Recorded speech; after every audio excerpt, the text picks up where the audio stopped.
Hello students, इस video में आज हम देखेंगे हमारा बीएससी फर्स्ट ईयर के अंदर जो हमारा एनालिटिकल केमिस्ट्री का पेपर चल रहा था, जिसमें हम यूनिट नंबर 5 क्रोमेटोग्राफी देख रहे थे। इस यूनिट के अंदर हमने बहुत सारी क्रोमेटोग्राफी क्या होती है वो देख लिया था। आज का हमारा टॉपिक है गैस क्रोमेटोग्राफी। देखो, ऐसा नहीं है कि बहुत सारी क्रोमेटोग्राफी है तो आप कंफ्यूज हो जाओगे।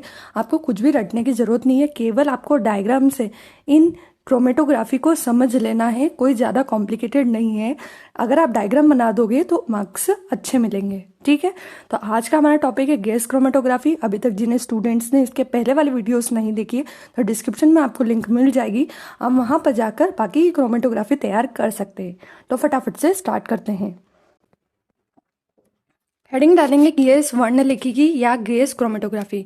गैस क्रोमेटोग्राफी किसी मिश्रण में उपस्थित घटकों या पदार्थों को विश्लेषित करने की एक नई एवं विशिष्ट विधि है। यानी ये जो मेथड होती है, जो विधि होती है, एक नई तकनीक है। अन्य विधियों की अपेक्षा अधिक शीघ्रता से एवं शुद्धता से मिश्रण का विश्लेषण इस तकनीक से होता है। यानी ये विधि अच्छी विधि है क्योंकि बहुत ही शीघ्रता से, यानी बहुत कम समय में और बहुत ही शुद्धता के साथ, यानी इसमें कोई अशुद्धि नहीं होती है, हम किसी भी मिश्रण के जो अवयव होते हैं उनको हम विश्लेषित कर सकते हैं, उनकी पहचान कर सकते हैं, उनको अलग अलग कर सकते हैं। आगे लिखा है, इस विधि की विशेषता यह कि इसमें पृथक हुए प्रत्येक घटक का केवल एक ही शिखर चोटी प्राप्त होता है। यानी ये बोलता है कि जब हम इस विधि को करते हैं तो इस विधि का जो पूरा एक्सपेरिमेंट होता है, पूरा जो प्रयोग होता है, इस प्रयोग को हम कंप्यूटर से जोड़ देते हैं।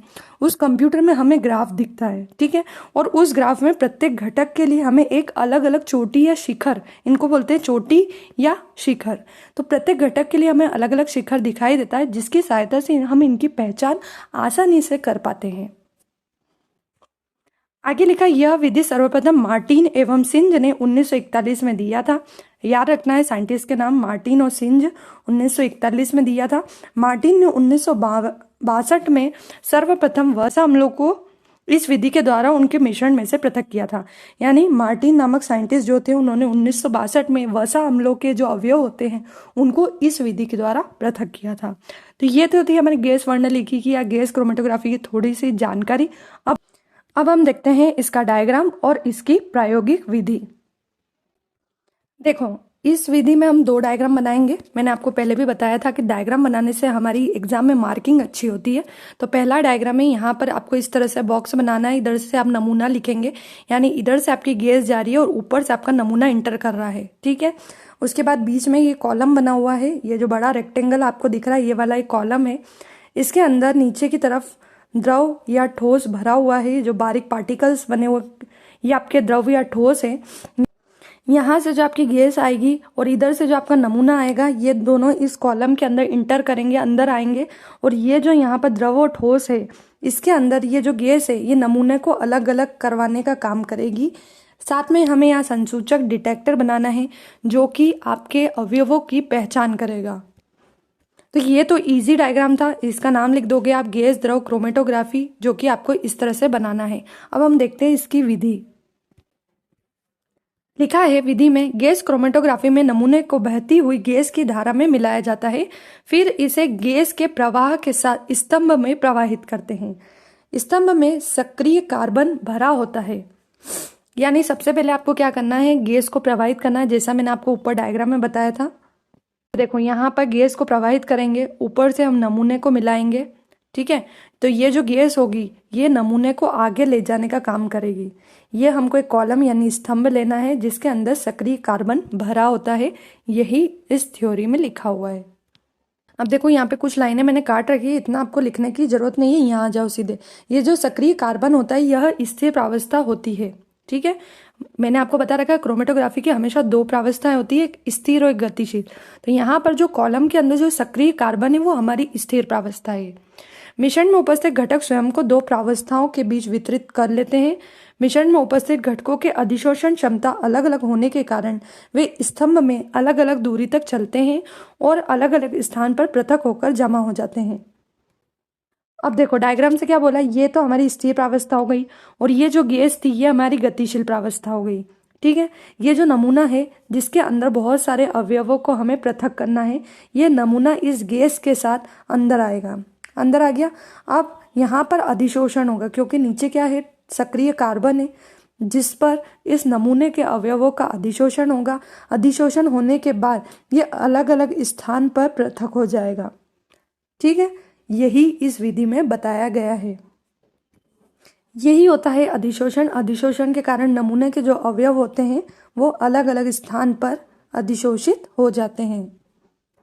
तो बस यही लिखा है, वे स्तंभ में अलग अलग दूरी तक चलते हैं और अलग अलग स्थान पर पृथक होकर जमा हो जाते हैं। प्रत्येक घटक की एक पीक दिखाई देती है जो संसूचक के द्वारा एक चार्ट पेपर पर लेखित होती है।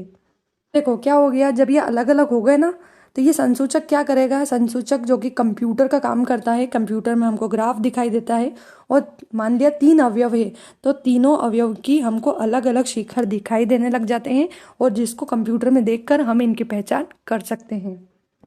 अब आगे लिखा है गैस क्रोमेटोग्राफी उपकरण। गैस क्रोमेटोग्राफी उपकरण की सामान्य रूपरेखा निम्न अनुसार होती है। देखो एक और डायग्राम मैं आपको बता रही हूँ जो आपको एग्जाम में बनाना रहेगा। देखो सबसे पहले क्या होता है, सबसे पहले ये यहाँ पर आपको गैस सिलेंडर बनाना है जहाँ से गैस निकलेगी और आगे जाएगी। इसके बाद दबाव कक्षक बनाना है जो कि नियंत्रित कक्षक होता है, गैस के दबाव को नियंत्रित करता है। इसके बाद शुष्कीकरण नली है जो गैस को शुष्क करेगी।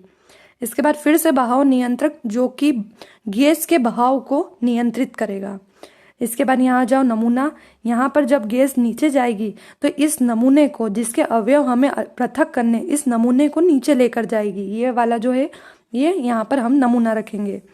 इसके बाद आगे ये हमारे कार्बन, सक्रिय कार्बन जो कि स्थिर प्रावस्था का काम करेगा। ये पूरा आपका स्तंभ है जिसके अंदर, ये कॉलम है, स्तंभ है जिसके अंदर गैस प्रवाहित होगी नमूने को लेकर। संसूचक जो कि डिटेक्ट करेगा, पहचान करेगा। इसके बाद यहाँ पर 3 चीजें लगाई गई है, बहावमीटर, नमूना एकत्रीकारक और अभिलेखन। एम्पलीफायर से होते हुए अभिलेखन, यानी यहाँ पर हमको ग्राफ दिखाई देगा। इस तरह से आपको डायग्राम बनाना है। बहुत ही इजी डायग्राम है, कुछ नहीं है, बॉक्स से बस इजीली 1-2 बार प्रैक्टिस करोगे तो हो जाएगा। अब देखो जो डायग्राम में देखा है बस उसी को थ्योरी में लिख देना। चित्र में दर्शाए गए अनुसार गैस क्रोमेटोग्राफी उपकरण में गैस का सिलेंडर होता है जिसमें वाहक गैसें नाइट्रोजन, हाइड्रोजन, हीलियम, आर्गन या अन्य किसी 2 गैसों का मिश्रण भरा होता है। यानी हमको जो गैसें लेना है उनके नाम लिखे हुए हैं जो हमको गैस सिलेंडर से मिलती है। गैस एक दबाव नियंत्रित करने वाले कक्ष से गुजरती है जहां इसका दबाव नियंत्रित किया जाता है। ऊपर डायग्राम में देखते जाना, जब आप डायग्राम बना लोगे तो गैस सिलेंडर के बाद आपको दबाव नियंत्रण मिलेगा जहां गैस का दबाव नियंत्रित किया जाता है। उसके बाद शुष्क नली थी, मैंने आपको बता ही दिया था, जहां बहाव, शुष्क नली के बाद बहाव नियंत्रित कक्ष आता है जहां गैस एक समान बहाव से प्रवाहित होना सुनिश्चित किया जाता है। यानी हमको क्या चाहिए, गैस का प्रवाह एक जैसा चाहिए, स्पीड कम ज़्यादा नहीं चाहिए। तो यहाँ पर गैस बहाव नियंत्रित कक्ष से गुजरती है। इसके बाद गैस नमूना कक्ष से गुजरती है, डायग्राम में लिखा हुआ है, देख लेना, जहां ये एक नमूने को अपने साथ लेकर स्तंभ के अंदर प्रवाहित होती है जहां नमूने के घटकों का पृथक्करण होता है। इसके बाद क्या होगा, जो गैस है वो कॉलम में चली गई है ना, कॉलम में क्या होगा, नमूने में जितने भी घटक थे वो अलग अलग हो जाएंगे। स्तंभ आपका काई का बना होता है, लिखा है देखो, स्तंभ कांच, धातु अथवा प्लास्टिक का एक यू आकार की ट्यूब, नली या कुंडली आकार का होता है जो आपको डायग्राम में दिख रहा होगा। बस आपको नाम याद रखना है, काई का बन सकता है, प्लास्टिक का बन सकता है, कांच का बन सकता है, धातु का बन सकता है। इसके बाद जिसे ताप नियंत्रित कक्ष में रखते हैं, ये जो कॉलम होता है इसको हम ताप नियंत्रित कक्ष में रखेंगे ताकि तापमान स्थिर रहे। ये लिखा, तापमान नियंत्रित रहे। स्तंभ से घटकों की वाष्प को लिए हुए गैस संसूचक में से होकर निकलती है। अब देखो, जब आपके अवयव अलग अलग हो चुके हैं उसके बाद जो गैस है वो संसूचक में आती है। संसूचक गैस में उपस्थित वाष्पों की सांद्रता को मापा जाता है। यानी जो गैस आपके बाहर निकली है उसमें कितनी वाष्प है उसको संसूचक क्या करेगा, पहचान करेगा। संसूचक में से प्रवाहित होने के बाद गैस की प्रवाह नमूना एकत्रीकारक में पहचान होने के लिए जाती है। अब क्या होगा, संसूचक में से जो गैस निकली है वो जाएगी नमूना एकत्रीकारक में जहां पर गैस के अंदर जो सांद्रता आई है, जो वाष्प आई है, क्योंकि आपके अवयव भी थे गैस के साथ में, तो गैस के जो अवयव है वो नमूना एकत्रीकारक में गैस के साथ आ जाती है और वहां पर उसकी पहचान कर ली जाती है। तो कोई थ्योरी कॉम्प्लिकेटेड नहीं है, केवल आपको डायग्राम ध्यान रखना है। ऐसा नहीं है कि आपको वर्ड टू वर्ड लिखना है, समझ कर आप अपनी लैंग्वेज में भी लिख सकते हैं। लास्ट में आपको एक ग्राफ बना देना है जो कि हमको कंप्यूटर के अंदर यानी अभिलेखन के फॉर्म में हमको दिखाई देता है। इस तरह का क्रोमेटोग्राफ हमको मिलता है जिसमें एक तरफ सांद्रता होती है, एक तरफ समय होता है और यहाँ पर हमको शिखर मिलता है। ये केवल एक अवयव का है। इसी तरह से हमारे नमूने में जितने भी अवयव होंगे सबके लिए हमको इस तरह का शिखर दिखाई देता है कंप्यूटर में, जिसकी पहचान हम करते हैं। तो लास्ट में आपको ये डायग्राम बना देना है।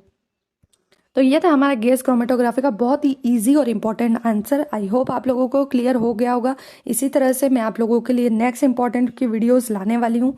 अगर आपको वीडियो पसंद आ रहे हो तो लाइक करें, सब्सक्राइब करें, शेयर करना बिल्कुल भी ना भूलें ताकि आने वाले इंपॉर्टेंट टॉपिक की वीडियो आपको समय पर मिल सकें। Thank you.